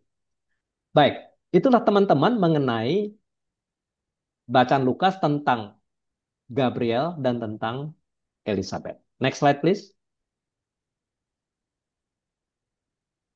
Nah, ini bicara kelahiran. Lukas 2, 1-20. Ini secara pendek saja. Maria melahirkan Yesus juru selamat. Nanti silakan dibaca sendiri ya di Lukas ini. Karena kalau itu bacakan waktunya bisa jadi panjang ini. Iya. Maria melahirkan Yesus. Singkatnya Maria melahirkan Yesus juru selamat. Kemudian kalau kita baca itu, para gembala itu datang memuji Allah. Ya kan? Dikatakan di Lukas 2, Lukas 2 ayat 1 adalah tentang kelahiran. Dikatakan di Bethlehem. Atau Bethlehem berasal ya. Kemudian gembala-gembala di padang itu lagi menjaga kawanan ternak, mereka melihat malaikat Tuhan dekat mereka dan memuliakan Tuhan. Kaget dia. Dia melihat ini gembala ini agak ada jauh sedikit dari tempat kelahiran gitu ya. Kemudian malaikat mengatakan gini kepada para gembala, "Jangan takut sebab sesungguhnya aku memberitahukan kepadamu kesukaan besar." Ini malaikat-malaikat ini memberi kabar lagi, memberi kabar kepada para gembala. Jadi kabar kelahiran Yesus ini bukan kepada orang besar, kepada orang-orang yang biasa, para gembala yang stratanya itu rendah, begitu. Ya. Karena melahirnya pun di dalam palungan di ayat 6 itu.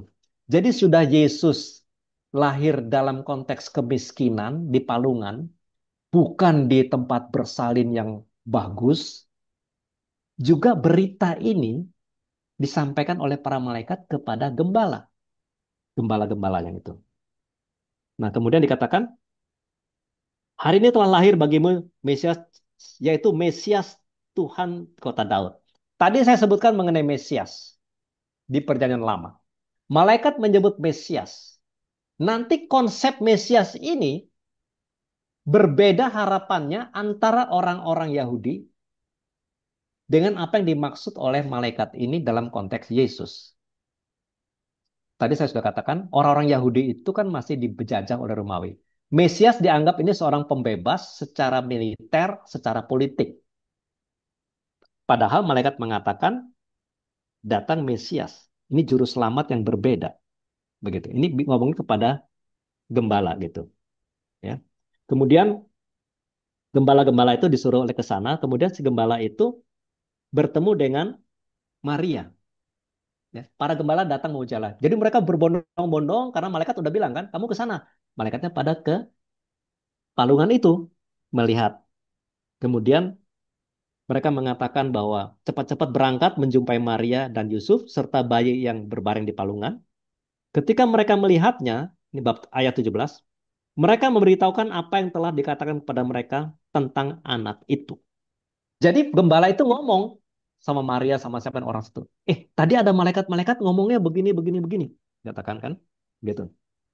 Terus semua orang yang mendengarnya heran. Ayat 18. Tentang apa yang dikatakan gembala kepada mereka. Bingung gitu, heran. Lalu ayat 19. Ini penting. Namun Maria menyimpan semua hal itu di dalam hatinya dan merenungkannya. Ini nanti akan kita bahas. Maria menyimpan semua hal itu di dalam hatinya dan merenungkannya. Ini sikap Maria lagi. Dan setelah itu gembala-gembala kembali memuliakan Allah karena segala sesuatu telah mereka dengar dan mereka lihat. Semuanya sesuai dengan apa yang telah dikatakan kepada mereka oleh para malaikat itu. Jadi gembala ini merupakan saksi. Saksi yang diutus Maria untuk melihat kelahiran Yesus. Orang-orang sederhana. Yesus pun sederhana. Maria nggak ngerti. Gitu ya. Jadi Maria menjadi saksi awal sukacita keselamatan. Kan gembala itu menceritakan tentang malaikat-malaikat kan yang bersukacita. Jadi sukacita keselamatan, tapi dia masih bingung. Makanya menyimpan dalam hati. Oke, next slide please. Slide berikut. Oke, ini hanya mau meng-highlight Maria menyimpan semua hal itu dalam hatinya dan merenungkannya. Ini yang akan kita bahas nanti. Ini subjudul di slide awal. Nah, ini menceritakan bagaimana Yusuf dan Maria itu melakukan kewajiban-kewajiban agamanya, agama Yahudi. Jadi artinya mereka taat. Cerita ini hanya mau menggambarkan ketaatan mereka, tetapi tetap arahnya kepada Yesus. Kalau tadi Yesus sudah lahir, sekarang sesuai dengan tradisi, mari Yesus mempersembahkan Yesus sesuai hukum Taurat. Ini mau menunjukkan bahwa mereka patuh pada agamanya. Mereka orang yang mengikuti petunjuk-petunjuk agamanya secara baik. Ya. Itu ada di Lukas berikutnya. Yesus disunat. Jadi pada hari ke-8, itu tradisi juga. 8 disunat, dibawa ke di sana. Kemudian diceritakan berikutnya, Simeon menubuatkan sebuah pedang akan menembus jiwamu sendiri. Tanda penderitaan Maria di masa depan. Ini tentu tafsirnya. Tapi dia mengatakan sebuah pedang akan menembus jiwamu sendiri. Ini ngomong ke Maria. Jadi ini kalau namanya nubuat itu sesuatu yang akan terjadi. Akan terjadi. Jadi di samping ada sukacita kelahiran Yesus, tapi nanti ada penderitaan. di masa depannya. Itu dinubuatkan oleh Simeon. Itu ya. Oke, lanjut. Next slide.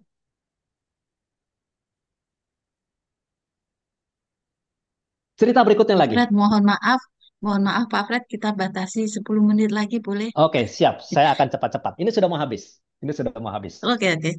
Makasih. Ya. Selanjutnya perkembangan Yesus di Bait Allah.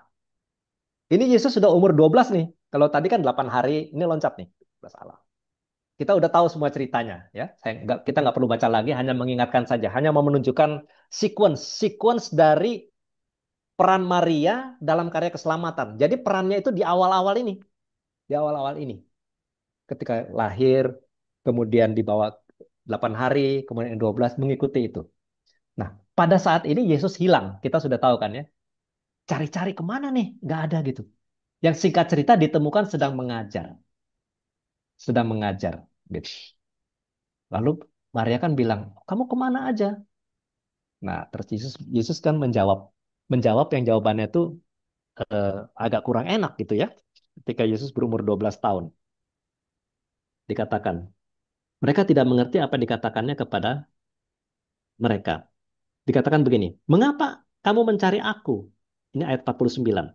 Tidakkah kamu tahu bahwa aku harus berada di dalam rumah Bapakku? Bingung ini Maria dikasih jawaban begini. Tapi dia tidak membantah. Setelah itu mereka tidak mengerti apa yang dikatakannya. Ayat 50.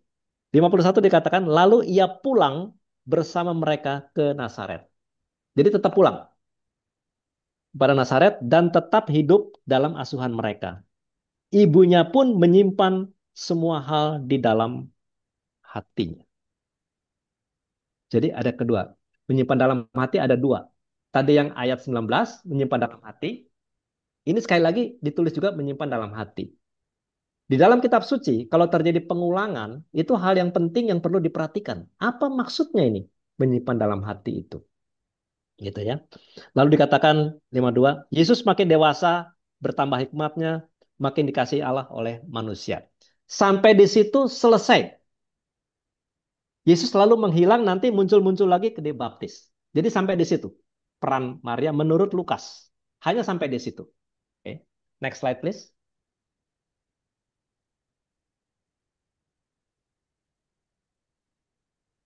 Slide berikutnya.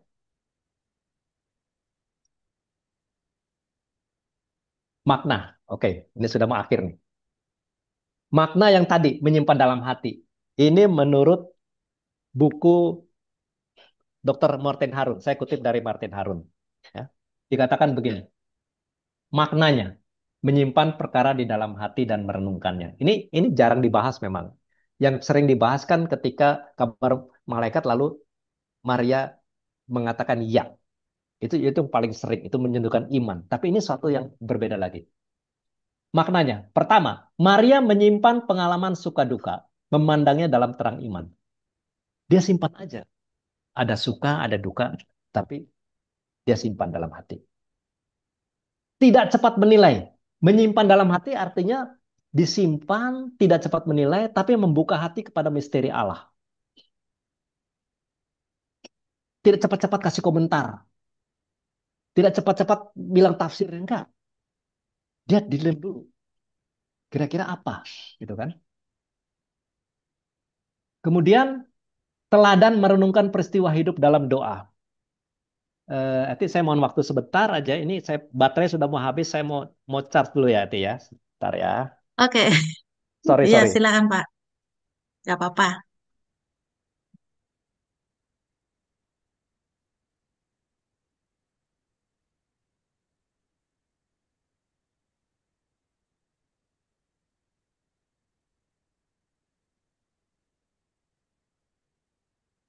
Oke, aman nih. Udah lagi charge.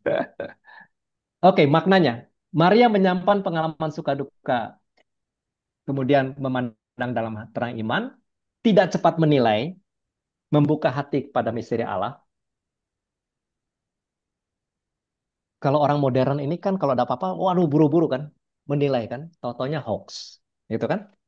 Cepat memberi reaksi tanpa memahaminya secara benar. Baru dengar sudah, wah, langsung nilai gini-gini. Lalu salah, kecepatan, Gosip ya gitu Pak kan. ya. Terlalu cepat bereaksi. Nah, oke. Kemudian Maria ini teladan merenungkan peristiwa hidup dalam doa. Merupakan teladan ini, menyimpan dalam perkara maknanya itu teladan merenungkan. Lalu mengajarkan kepada kita keheningan batin, kepercayaan kepada Allah. Ya. Jadi maknanya begitu bagus ya, menyimpan segala perkara semua artinya. Baik yang sudah terjadi maupun yang akan datang. Merenungkannya. Menyimpan pengalaman suka duka, memandang dalam terang iman. Jadi selalu diarahkan kepada iman, kepada terang iman. Nggak ngerti tapi diarahkan ke sana. Bukan kepada otaknya sendiri, tidak. Kepada Allah. Tidak dapat menilai, membuka hati kepada Allah. Selalu diarahkan ke sana. Teladan merenungkan peristiwa hidup dalam doa. Nah, kalau bilang doa kan kepada Allah juga. Nah, setelah itu mengajarkan keheningan batin dan kepercayaan kepada Allah. Semua ini dalam hati, tapi semua itu diarahkan kepada Allah. Bukan diolah oleh pengertiannya sendiri. Kalau kita, ya termasuk saya kan, kalau lihat sesuatu langsung diolah sendiri kan. Sok pinter nih kan. Wah ini pasti begini-gini nih. Wah gini-gini kan. Menimbulkan emosi. Tidak dikaitkan dalam konteks terang iman, dalam kehidupan. Padahal semua ini ciptaan Allah. Gitu kan? Oke, next slide. Mesti cepat-cepat, nanti saya dimarahin nih sama Ibu Etin. Makna teologis Maria. Soalnya Oke, cepat-cepat saja. Ini bisa dibaca nanti. Maria, murid sejati yang taat dan percaya, itu sudah pasti ya. Waktu datang malaikat Gabriel kan, dia taat, percaya. Ini Hawa baru, Hawa baru. Hawa itu kan harus kepada perjanjian lama ya. Hawa itu kan tidak taat ya, berbuat dosa. Tapi ini Hawa baru, ketaatan Maria membalik ketidaktaatan Hawa. Ini sudah jelas. Hawa tidak taat, Maria taat. Kan dibilang ini Hawa baru. Lalu Maria merupakan simbol gereja, simbol ya, yang setia mendampingi karya keselamatan Allah. Gereja adalah kita. Kita ini gereja. Kita ini gereja. Ini nanti dikaitkan dengan Yohanes. Tidak ada di Lukas, tapi di Yohanes ketika Maria dibawa salib. Ketika dibilang, ibu inilah anakmu. Pada Yohanes itu kan. Anak inilah ibumu. Nah, kita ini yang ibu itu menjadi ibu kita. Ini gereja. Oke, next slide. Makna bagi kita. Bagi kita nih sekarang. Perhatikan. Meneladan iman, ketaatan, dan keheningan Maria. Ini yang pertama. Kita harus meneladani iman, ketaatan, dan keheningan. Kata keheningan ini penting. Karena orang modern ini suka susah hening. Sibuk. Otaknya ini kesana kemari. Cepat-cepat. Kemudian membawa Yesus dalam hidup sehari-hari. Dalam hidup sehari-hari loh. Bukan membawa Yesus dalam kalau kita ke gereja. Kalau kita sedang doa. Dalam hidup sehari-hari. Terutama lewat kasih kepada sesama. Sedikit ilustrasi, kebetulan saya seorang Ignatian, spiritual Ignatian, mengatakan begini, finding God in all things. Jadi menemukan Tuhan dalam segalanya. Nah ini lewat kasih kepada sesama dalam kehidupan sehari-hari. Kemudian merenungkan sabda Tuhan dalam hati. Berarti kita perlu diam. Kalau merenungkan tuh cicing wae kata orang Sunda. Harus hening. Lexio Divina, mungkin seperti Lexio Divina itu. Kita dengar sabda, kita doa, lalu kita hening. Nah, zaman sekarang susah hening nih. Sibuk terus. Mulai bangun tidur sampai malam, ini sibuk terus. Kapan heningnya gitu. Kemudian mengandalkan Tuhan dalam pergumulan hidup. Oh, enggak. Mengandalkan kekuatan saya dong. Mengandalkan bos. Mengandalkan kekuatan politik. Mengandalkan macam-macam. Tidak mengandalkan Tuhan dalam pergumulan hidup. Mau diolah sendiri. Dengan teori-teori macam-macam. Nah, kemudian makna bagi kita juga mohon pertolongan Roh Kudus. Ini sangat penting, sangat penting. Maka dikatakan sebelum kita membaca kitab suci berdoa mohon Roh Kudus membimbing. Dalam kisah Maria tadi kan waktu malaikat menyebut Roh Kudus. Waktu Elizabeth menyebut Roh Kudus. Karena Roh Kudus inilah yang bisa mencerahkan kita, yang bisa membantu kita untuk memaknai suatu peristiwa. Maka Roh Kudus ini sangat penting. Next slide. Ini mau terakhir ini. Ini refleksi teman-teman. Ini refleksi untuk dibawa pulang. Karena sudah dikasih warning sama moderator daripada saya diomelin nanti. Ini refleksi nanti di rumah masing-masing saja. Tadinya mau di sini nih. Udah disiapin lagu, udah sebagainya, udah. Tapi waktu udah nggak ada. Kita skip aja. Tapi saya mau mengatakan gini. Teman-teman tanya kepada diri sendiri. Untuk masing-masing. Termasuk saya, termasuk teman-teman moderator. Apa satu hal dari kisah Maria yang menyentuh hatiku hari ini? Kalau tadi di awal ketika mendengar kata Maria, apa yang terpikir? Itu di otak. Kalau sekarang kan kita tadi sudah membahas kan? Sudah membahas tentang Maria.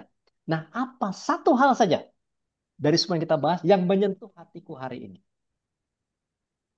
Untuk bisa mendapat jawaban, kita harus hening. Itu ada gambar orang meditasi diam.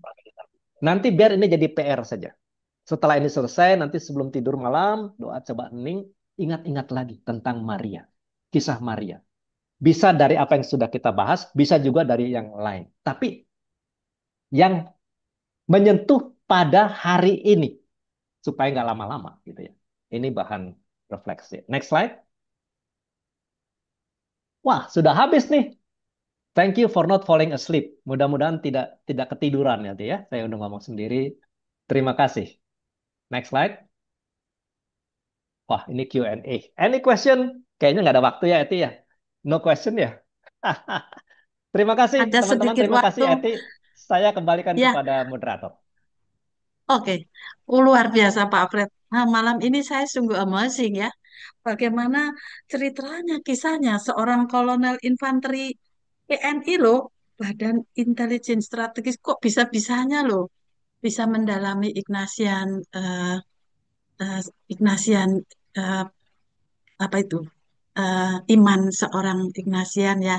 Kemudian bisa begitu mendalam mengajarkan tentang Bunda Maria itu sebagai betul pengantar kita untuk kepada Tuhan, kepada Allah. Amazing saya Pak Fred.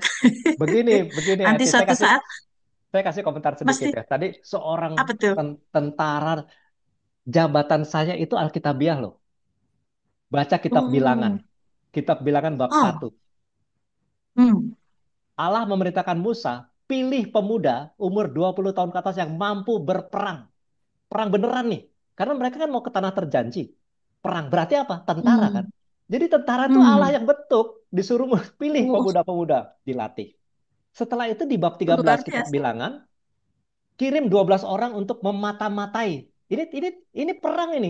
Nah, itu Bais ya Iya, di iya, iya. intelligence. Jadi dua-duanya itu Alkitabiah, Eti. Oh, nah itu dia Alkitabiah. saya baru ketemu ini Pak Fred. Kenapa kok seorang infanteri loh bisa Eh, mendalami rupanya ketemu di ayat itu ada luar di biasa. bilangan. Kemudian Kejutan. Santo Ignatius Loyola. Dulu dia tentara itu, tentara Spanyol. Iya, iya betul. Ya Iya, kan ceritanya kan ketika perang lututnya kena peluru ketembak meriam. Ah, lalu dia peluru. ketemu Yesus setelah itu. Jadi Iya, tentara iya, iya. juga dia itu Ignatius. Waduh, Kebetulan, kebetulan. memang Pak Fred dipanggil untuk itu ya Pak ya. Luar biasa. Terima kasih Pak Fred. Ini betul Ya. sharing yang sangat amazing buat saya. Dan juga di sini ada murid-murid Pak Fred, ada Pak Ruby, ada Vero, ada teman kita Pak Ping Ping juga ada loh Pak Fred. Oh Ini ya, luar biasa luar amazing. biasa ini Iya, kita. ya ya. Nanti mesti ada sesi lagi ya Pak ya untuk saling sharing ini. Nah, supaya tidak mengecewakan para peserta Pak, ini ada pertanyaan-pertanyaan yang perlu dijawab Pak Fred. Mungkin Vero bisa Oke, membacakan. ya Boleh, saya bantu teman-teman, bacakan ya Pak Fred. saya tidak berpretensi bisa menjawab ya. Kalau saya nggak bisa jawab, saya minta Eti bantu jawab. Kalau ini teman sama-sama KPKS Waduh. kan. Kalau tidak bisa jawab, saya cari dulu referensi, nanti saya jawab di WhatsApp grup. Ya, jadi saya tidak pikir, wah saya Tanya bisa Roh Kudus. enggak juga gitu ya. Oke, silakan, Oke, silakan. saya izin Iya, Vero. bacakan ya Pak Fred ya. Ya, Ini ada silakan. pertanyaan dari Pak Andi. Eh, izin tanya Pak Fred, devosi kepada Bunda Maria harus ekumenis tercantum dalam artikel berapa dalam Marialis Cultus? Terima kasih. Waduh, saya harus harus lihat referensinya. Saya nggak Kita ingat. buka lagi ya, Pak ya. Saya nggak Ya, ingat. ya. Jadi saya harus lihat. Nanti saya jawab saja di WhatsApp grup ya. Ya, itu Oke. Ada. Karena itu next kan aja ya. menanyakan tulisannya di mana gitu kan ya. Oke. Oke, baik Ya. Pak. Next ya Oke. Pak. Ah, Nih, Izin bertanya Pak Fred. Bunda Maria sangat sering menampakkan diri dibandingkan Santo Yusuf, bahkan juga Tuhan Yesus. Mengapa demikian, Pak? Apa itu tidak menjadikan Maria lebih utama dari semua? Banyak devosi-devosi Maria juga dibandingkan yang lain juga. Banyak devosi-devosi Maria juga dibandingkan yang lain juga. Terima kasih, Pak Fred. Eh, saya bukan seorang ahli tentang Maria ya, tapi penampakan yang saya pernah baca, penampakan-penampakan Maria itu selalu ada konteks. Konteksnya adalah memberi pesan tentang suatu situasi kondisi yang terjadi pada saat itu. Jadi misalnya ketika masan, konteksnya pada saat itu. Tetapi kemudian itu menjadi devosi berkelanjutan. Hanya waktu saat penampakan itu, pesannya untuk kondisi saat itu. Itu aja yang bisa saya eh, sampaikan. Oke, semoga bisa Terima kasih. menjawab ya. Kepada ya, kepada Bernadette ya Pak Fred ya. Iya, Ya. kan ada Bernadette, ada di Fatima juga Iya, ada kepada siapa lagi itu Fatima, kan? tiga orang itu, Banyak, tiga banyak. orang anak. Penampakan banyak. Betul, Penampakan banyak betul. sekali, tapi yang diakui oleh gereja hanya beberapa. Tapi ada Iya, ribuan penampakan Maria. Tapi oleh betul. gereja diakui hanya beberapa itu. Itu ada dokumennya. Saya tidak hafal. Iya, Terima kasih. iya, Oke, iya. bisa. Semoga bisa terjawab oleh itu Ibu Manopo. Sekarang nih, mengapa Injil Lukas menempatkan silsilah Yesus dari Bunda Maria, sementara Injil Matius menempatkan dari sisi Joseph? Apa dasar dari pemikiran Injil Lukas? Gitu, Pak Fred. Ya, ini saya punya buku ini. Mungkin bisa lihat ya. Ini pengantar Mengantar ke ke dalam dalam perjanjian tujuh. baru ini. Oleh Kronen ini. Iya. Oleh Kronen. Ya, Ada pengantar perjanjian. Dikatakan begini. Itu dikaitkan dengan siapa pembaca yang dituju. Jadi masing-masing penulis itu mempunyai audiens yang berbeda-beda. Nah, Matius, audiensnya itu adalah orang-orang Yahudi yang menjadi Kristen. Tapi dia orang Yahudi yang jadi Kristen. Nah, karena dia orang Yahudi, tentu dia memahami Taurat. Dia orang Yahudi ya. Awalnya itu kan agamanya Yahudi, gitu. ya.